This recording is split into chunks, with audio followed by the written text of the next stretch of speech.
Assalamualaikum warahmatullahi wabarakatuh. Selamat pagi anak-anak. Bagaimana kabar kalian?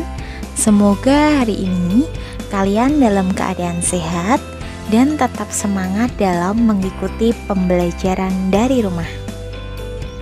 Anak-anak, sebelum kita memulai kegiatan hari ini, alangkah baiknya kita berdoa terlebih dahulu ya, agar materi yang Ibu sampaikan hari ini bermanfaat untuk kita semua. Berdoa dimulai.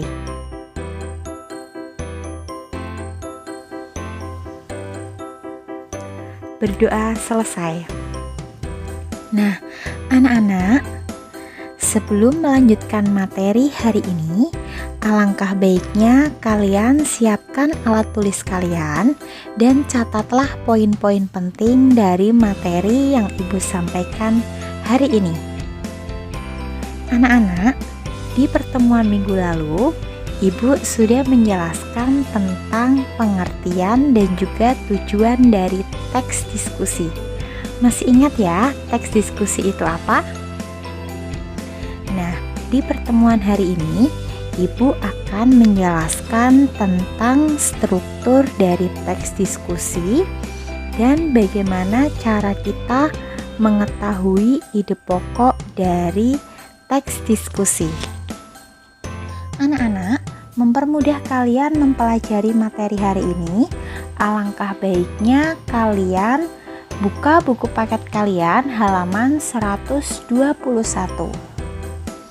Nah, masih ingat ya anak-anak untuk pengertian dari teks diskusi? Ayo Ibu ulas lagi ya, kira-kira pengertian di minggu lalu tentang teks diskusi itu apa ya? Masih ingat? Ya, teks diskusi di sini menjelaskan tentang gagasan yang berisi tentang gagasan ataupun argumen. Nah, teks diskusi merupakan teks yang digunakan untuk mempengaruhi orang lain atau meyakinkan orang lain dan bersifat persuasi. Teks diskusi dapat menguji topik yang kontroversial, menggunakan argumen secara langsung terhadap topik, dan teks diskusi harus meyakinkan orang lain. Nah, teks diskusi terdapat argumen yang mendukung dan argumen yang menentang. Nah, untuk materi yang akan Ibu sampaikan hari ini, yang pertama, menentukan kalimat utama atau ide pokok setiap paragraf. Yang kedua, menentukan informasi teks diskusi tersebut. Nah, untuk yang pertama, kita akan menentukan kalimat utama atau ide pokok. Nah, untuk mencari ide pokok, tentunya kalian harus membaca keseluruhan dari isi teks tersebut. Setelah kalian membaca atau mempelajari teks tersebut, baru kita bisa menyimpulkan ide pokok. Ide pokok adalah inti dari setiap paragraf. Nah, ide pokok terletak dalam 3 hal. Bisa disebut sebagai ide pokok atau bisa kita sebut sebagai paragraf deduktif, paragraf induktif, atau paragraf campuran. Anak-anak, sekarang Ibu jelaskan terlebih dahulu untuk menentukan kalimat utama atau ide pokok. Nah, ini kalimat pertama sebagai kalimat utama paragraf atau paragraf yang ide pokoknya terletak di awal kalimat. Bisa disebut sebagai paragraf deduktif. Contoh dari paragraf deduktif. Ini ada contoh tentang teks diskusi membahas tentang pendidikan ya. Belakangan ini, kegiatan belajar mengajar bisa dilakukan secara online tanpa perlu tatap muka. Di era teknologi yang sudah sangat canggih seperti sekarang, ada banyak situs internet yang menawarkan jasa belajar online, baik yang berbayar ataupun gratis. Situs internet ini misalnya saja Kuiper Video, sistem belajar di mana saja dan kapan saja, jadi salah satu keunggulan belajar online. Kamu pun bisa memilih mata pelajaran apa saja sesuai yang hendak dipelajari saat itu, mulai dari fisika sampai dengan bahasa Indonesia. Nah, anak-anak, ini satu paragraf membahas tentang pendidikan. Untuk ide pokok atau kalimat utamanya terletak di awal kalimat atau yang dicetak tebal pada tinta warna hitam. Sedangkan kalimat penjelas yang tercetak atau yang tergambar dengan tinta warna putih. Nah, untuk ide pokok yang kedua membahas di kalimat terakhir sebagai kalimat utama atau biasa disebut sebagai paragraf induktif. Kalimat utama yang terletak di akhir kalimat. Contohnya ini ada tentang kesehatan. Apapun jika dilakukan secara berlebihan bukanlah hal yang baik. Sama halnya seperti mengkonsumsi makanan. Terlalu banyak makanan yang bisa mendatangkan berbagai macam penyakit. Misalnya saja obesitas, serangan jantung, stroke, atau penyakit-penyakit lain seperti kolesterol dan juga gula. Untuk itu, makanlah sesuai dengan kebutuhan tubuh demi menjaga kesehatan jangka panjang. Lah, anak-anak, satu paragraf ini ada yang dicetak hitam atau yang berwarna tinta hitam, itu merupakan paragraf atau bisa disebut sebagai kalimat utama. Kalimat utama atau ide pokok yang terletak di akhir kalimat. Sedangkan yang dicetak dengan warna biru itu merupakan kalimat penjelas. Nah, bagaimana anak-anak untuk ide pokok di awal dan di akhir bisa dipahami ya sampai sini? Selanjutnya Ibu akan membahas tentang kalimat utama atau ide pokok yang terletak di awal ataupun di akhir. Nah, untuk kalimat pertama dan kalimat terakhir sebagai kalimat utama paragraf atau biasa disebut sebagai ide pokok campuran atau paragraf campuran. Nah, di sini Ibu memiliki contoh paragraf, mohon maaf ya, campuran tentang pendidikan. Pendidikan yang paling utama bagi anak adalah pendidikan karakter. Dengan pendidikan karakter yang baik, si anak akan mempunyai pondasi karakter dan mental yang kuat. Orang tua dan guru pun bisa bekerja sama untuk membentuk karakter anak. Jika berhasil, orang tua dan guru akan lebih mudah dalam mentransfer ilmu maupun nasihatnya kepada anak. Jadi, pendidikan karakter harus diutamakan dalam pendidikan. Nah, anak-anak, yang Ibu sampaikan barusan itu merupakan ide pokok campuran, kalimat utama yang terletak di awal dan juga di akhir. Sedangkan yang di tengah-tengah itu merupakan kalimat penjelas. Bagaimana bisa dipahami anak-anak? Semoga bisa dipahami ya.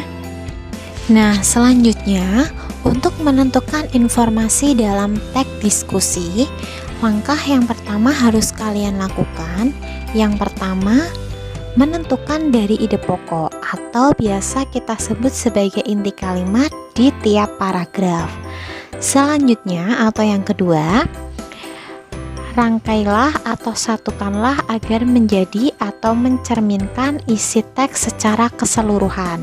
Jadi ide pokok tersebut kita gabungkan atau kita rangkai menjadi kalimat atau paragraf yang utuh.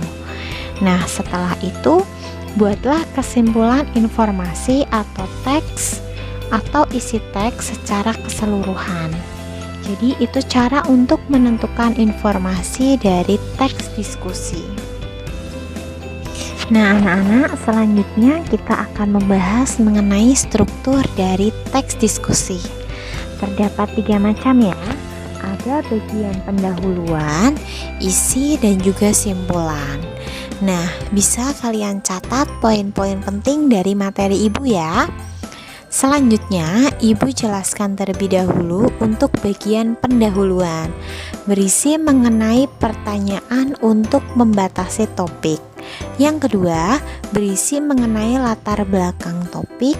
Dan yang ketiga, sudut pandang berbeda yang akan dibahas. Jadi untuk bagian pertama atau bagian pendahuluan, kalian harus menentukan topik atau tema terlebih dahulu sebelum kita menentukan bagian yang kedua.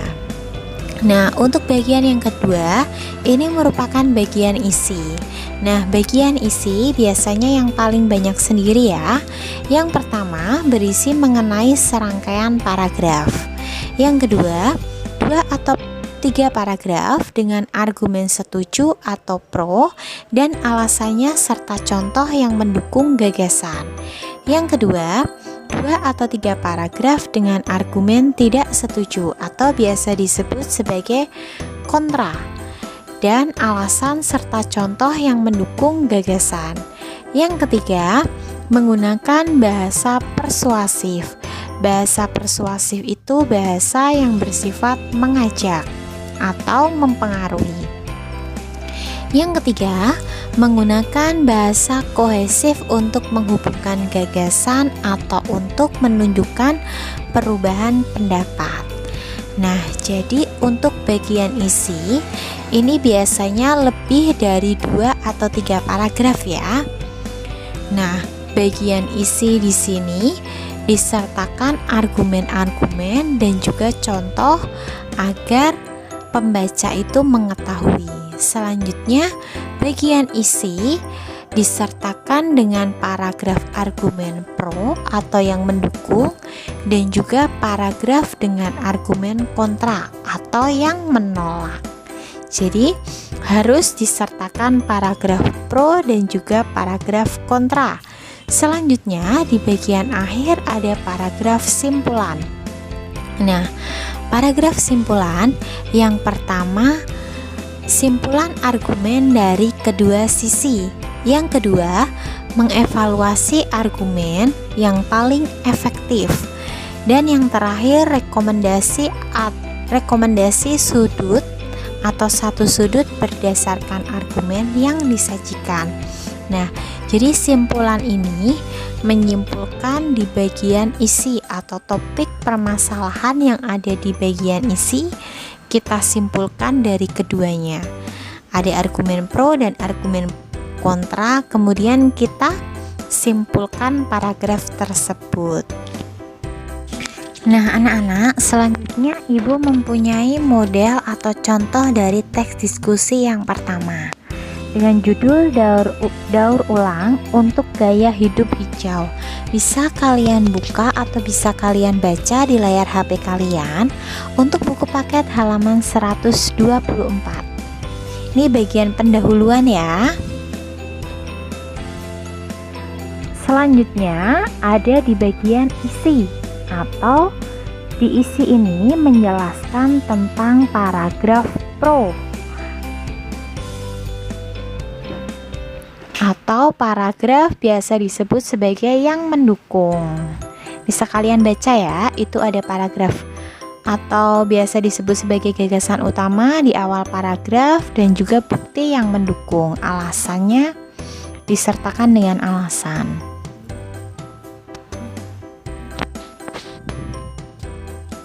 Nah, untuk selanjutnya ini gagasan utama ya, masih lanjutan dari paragraf sebelumnya. Ini ada di bagian isi, masih tetap paragraf yang menjelaskan tentang isi.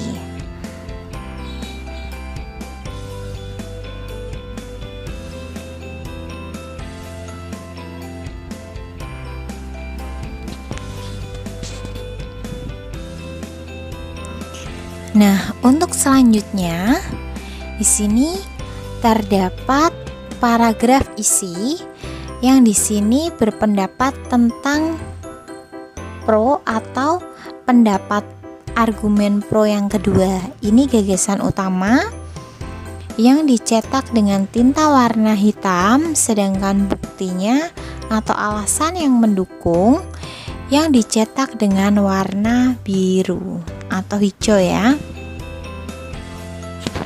Nah, selanjutnya ini masih tetap di bagian isi, tetapi pendapat atau argumen yang bersifat kontra atau biasa kita sebut sebagai paragraf atau isi yang mendukung.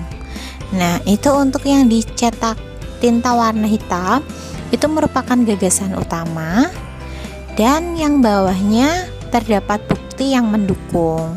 Sedangkan yang terakhir ini ada di bagian simpulan atau biasa kita sebut sebagai kesimpulan. Keseluruhannya kita simpulkan.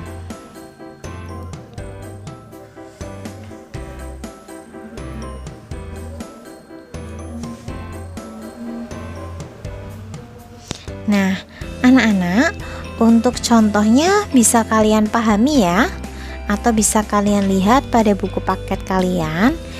Nah, bagaimana anak-anak untuk pembelajaran hari ini? Bisa dipahami? Semoga materi yang Ibu sampaikan hari ini bisa kalian pahami ya.